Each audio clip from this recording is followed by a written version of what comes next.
आप नहीं जानते हमको, हमको नहीं जानते।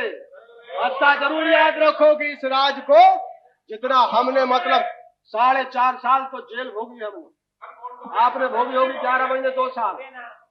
मैं आपसे निवेदन करना चाहता हूं कि हमारी सोच में विचार में ये जो है उदारवाद करते हैं कर्म जो है, मैं आपसे कहूं कि ये दोनों सास बहू है।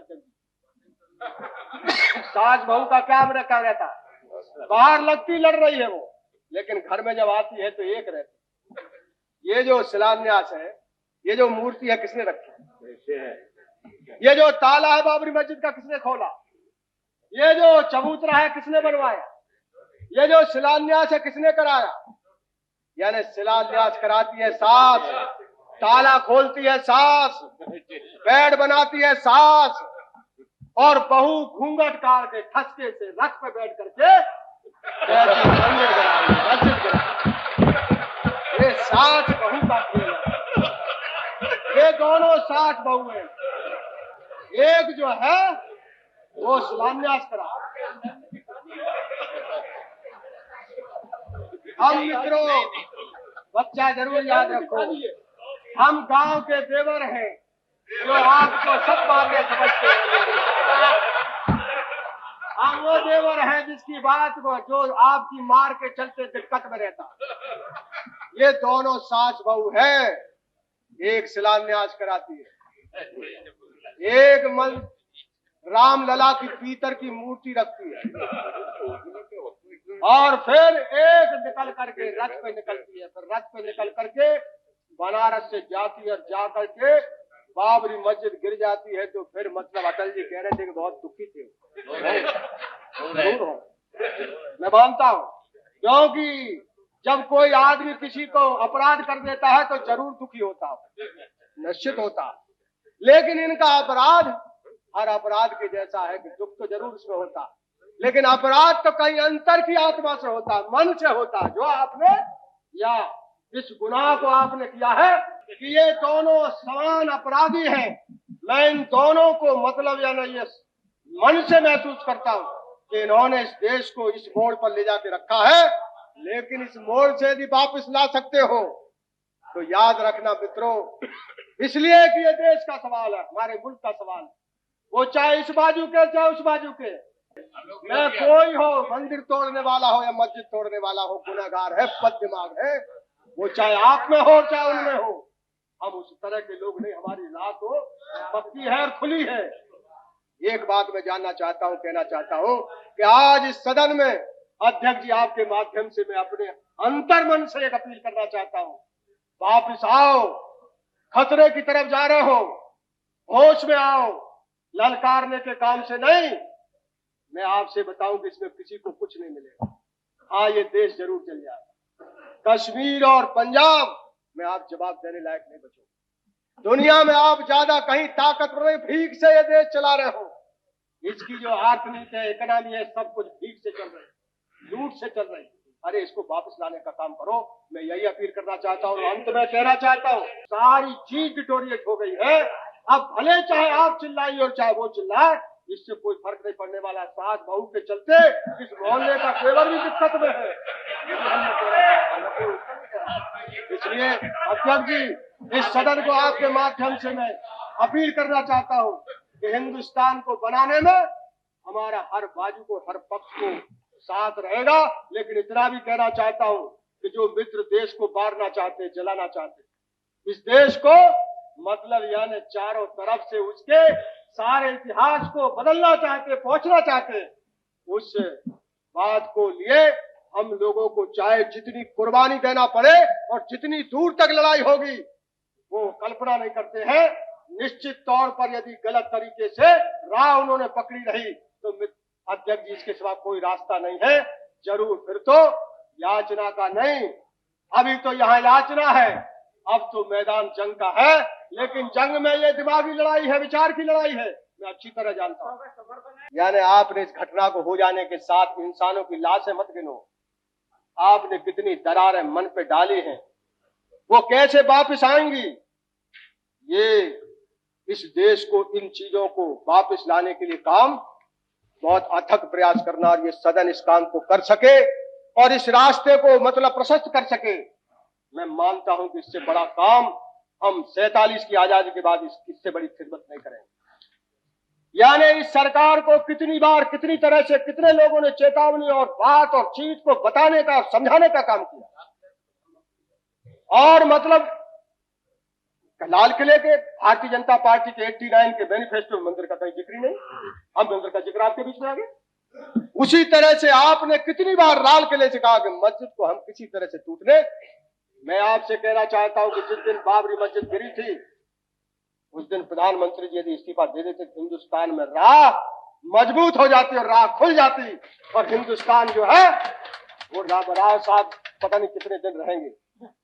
जब आपने मतलब हिंदुस्तान के लोकतंत्र की मतलब लोकतंत्र की अदालत की कार्यपालिका की आपने संसद की सब मर्यादाओं को उछाल दिया तो आज मतलब आप कहते हो व्यवस्था से देश चले। मैं नहीं सोचता कि जब गाड़ी डिरेल हुई तो कब वो वापस आएगी, ये कठिनाई लगेगी। तो ये सरकार और अटल जी ने ठीक कहा अर्जुन सिंह जी से कि आप जब सब वहां बैठे थे और राष्ट्र को बचाने के लिए मंत्री रहते हुए संकल्प किया इन्होंने। भाई मंत्री पद ही आपके पास था और तो कुछ नहीं था। आप लड़ाई लड़ना चाहते, आप जानते थे, आपकी जानकारी में था। ये राजेश पायलट बहुत भाषण करेंगे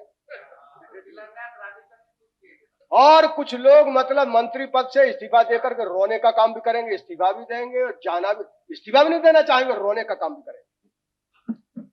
अरे अजीब लोग हो भाई। और आज भी ये बाबरी मस्जिद के ढांचा गिरने का सवाल है और वो ढांचा जो है वो यदि भारतीय जनता पार्टी के लोग वहां तो आप खुद कहते कोई नहीं जाता।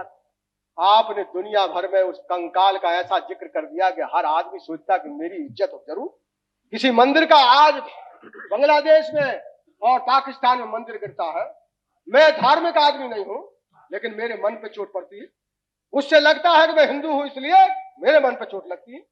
मुझे लगता है गुस्सा किए और बाहर काम को बिगाड़ रहे हैं, लेकिन वो तो बिगाड़ेंगे, वो धर्म को मजबूत करेंगे इसलिए कि धर्म के नाम पर उन्होंने देश बनाने का काम किया। हमको मतलब धर्म के नाम पर हमने याद रखना, धर्म के नाम पर दुनिया नहीं चलती। आप जिस दिन मुसलमान भाई को यदि बहुत कल्पना कर लिया आपने को कुचल डालोगे दुनिया में, ये आपका सपना है और कुचल डालोगे तो उस दिन फिर बामन और ठाकुर का ठाकुरस्थान बनेगा इस देश में, ब्राह्मण स्थान बनेगा इस देश में, कुर्म स्थान बनेगा इस देश में, जाटो स्थान बनेगा इस देश में। और जहां मुसलमान नहीं होता तो फिर हाँ यादव स्थान बनेगा। मैं आपसे कहना चाहता हूं, एक बार महात्मा जी के पास आजादी के लड़ने वाले लोग आए थे, गांधी जी के पास आए थे और उनमें एक जैन था, उसको पकड़ लिया उन्होंने इंदौर का रामनारायण जेल। और जब सब लोग चले उससे कहा कि मेरे मरने के बाद बताना। मैं जो तेरे से बात कहता हूं ये सब हिंदू आए थे वो तो ठीक है, जब पाकिस्तान और बांग्लादेश के बीच रास्ता मांगा जा रहा था तो गांधी जी ने उसको पकड़ के कहा रोका कि रुक जा। और रुकने के बाद उन्होंने कहा कि याद रखना जब तक यहां मुसलमान है तब तक तू बचा है। जिस दिन हिंदू जो है उसको नहीं जानता, हिंदू जो कहता है उदार है, ये जात के बारे में दुनिया में इससे ज्यादा गुनाहगार कोई आदमी नहीं। याद रखना अभी चुनाव में कह रहे हैं आपको बहुत फायदा होगा। जातियां मुंह बात के 40, 45, 47 वर्ष में खड़ी आपके फिर पीछा करेंगे। जात व्यवस्था जो है इस देश के गुनाह की जड़ है, इसने इंसान नहीं बचने दिया। हिंदुस्तान में ये जो कम्युनिज्म है, अनुदार है, आप कहते हो बड़े उदार हो, आप कमजोर हो, उदार नहीं हो आप। मतलब यानी इतने बिखरे और बटे हुए आप हिंदू समाज को एक कर दो तो देश में मैं कहना चाहता हूं उस दिन मुसलमान समस्या खड़ी नहीं होगी। आप मतलब हिंदुस्तान के गरीब हिंदू और लाचार बेबस लोगों को उस हालत में खड़ा रखना चाहते, इसलिए बार बार अयोध्या का सवाल उठाते हो, मंदिर का सवाल उठाते हो, मस्जिद का सवाल उठाते हो। और अटल जी ने एक दिन मुझसे कहा कि भाई मंडल और मंदिर का क्या योग है। अटल जी योग यही है कि आपका जो काम है वो ये है कि आप फिर खिरका में हिंदुओं के बंद हो जाओ, यही अयोध्या है। और याद रखो इतिहास की घटना, जब अडवाणी जी ने ये रथ निकाला था तो मंडल के मामले में गोस्वामी नाम का नौजवान जब जल गया था, जब वहां गए थे खुराना जी और अडवाणी जी, तो लड़कों ने उनको पकड़ के अपमान किया। उसके चलते मतलब उन्होंने रथ पर बैठने का काम कर दिया। वो समझ गए थे कि हमने जो काम कर दिया, हो सकता हमारा काम, उसकी आलोचना हो सकती है, सब चीज हो सकती, लेकिन वो रथ पर बैठे इसलिए थे कि हमने मंगल लगाया। यानी इतिहास की यह बात जुड़ी हुई है। लेकिन याद रखना, बहुत करोड़ों लोग आज देश में हैं जो इस बात को भूले नहीं। आज भी हिंदुस्तान का गरीब हिंदू, आप हो सिर्फ 10%, 90% का मन जो है वो बहुत दिक्कत और तकलीफ में है। वो आपकी सब हरकतें और सब चीजें जानता है। याद रखो, वो खड़ा हो और वो खड़ा होगा तभी इस देश का रास्ता निकलेगा। क्या बात है, बिहार में आज शांति है, पूरे देश भर में सबका। अध्यक्ष जी, ये जो हादसा हुआ है, ये जो इतिहास का काला दिन है, बाबरी मस्जिद का डिमोलिशन, हिंदुस्तान के 15 करोड़ मुसलमान को मैं आपसे कहना चाहता हूं, उसने मन बना लिया था। अब जो है उसका मन हिंदुस्तान में जीने और मरने का, उस मन को आपने तोड़ने और झकड़ोने का काम किया। और इसमें इस पार्टी का तो काम घोषित था, ऐलानिया था, लेकिन आपका काम, आप सेकुलरिज्म के बोझ पर यहां आए थे। आप सद्भावना और पंथ निरपेक्ष राज के चलते यहां आए थे। ये लोग इस बात के चलते नहीं आए, ये ऐलानिया कह के आए थे कि राम जो है वो आस्था है, उसका कोई फैसला नहीं हो सकता। ये जो काम करते, ये जो साथी थे वो काम करते, इस काम को रोकने की इतिहास में जिम्मेदारी किसकी थी? इतिहास में जिम्मेदारी कांग्रेस पार्टी की, कांग्रेस सरकार की थी। आप में एक आदमी भी हिम्मतवर होता तो ये हादसा रुक सकता था। एक मंत्री यदि होता और कह देता कि नहीं, ये 3 लाख लोग वहां गए हैं, मैं नहीं मानता कि सरकार इसको संभाल सकती, वो इस्तीफा देकर खड़ा होता तो आज मुल्क में आपकी पार्टी का यश होता। लोग मानते कि तुम्हारे अंदर जान है, ताकत है। तुम कहते हो पुरानी कांग्रेस, अरे पुरानी कांग्रेस का गौरव मत करो। वो कांग्रेस जो है वो मर चुकी है, इसी सवाल पर ज्यादा दिखता है।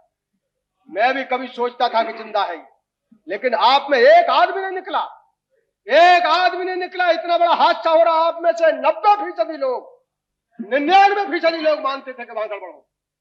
लेकिन आप इन लाभियों में, अपने मंत्रालयों के कमरों के शौक में, अब आपको तकलीफ हो रही कार्रवाई करें, आप कार्रवाई कर रहे हैं। अरे मरी कार्रवाई कर रहे हैं। आपने देश के मन को छीन दिया, इसके बाद कार्रवाई कर रहे हैं। अब यहां सर फोड़ने की कार्रवाई कर रहे हैं। जो कार्रवाई कर रहे हैं उसका कोई असर ही नहीं हो रहा। लोग कह रहे हैं कि दबाव में कर रहे हैं, धक्का मार के खा रहे हैं। ये अजीब आदत है आपकी। किस तरह आपने मतलब यानी इतिहास की जिम्मेदारी को छोड़ दिया, आप चूक गए। इस चूक का एक ही मतलब है कि आपको यहां बैठे रहने का अधिकार नहीं। मैं इस अविश्वास प्रस्ताव के हक में नहीं हूं, क्योंकि ये उन लोगों के द्वारा लाया गया जिन्होंने बाबरी मस्जिद को तोड़ करके हिंदुस्तान में जो एक स्वाभाविक प्रक्रिया थी उसको नेस्त नाबूद कर दिया।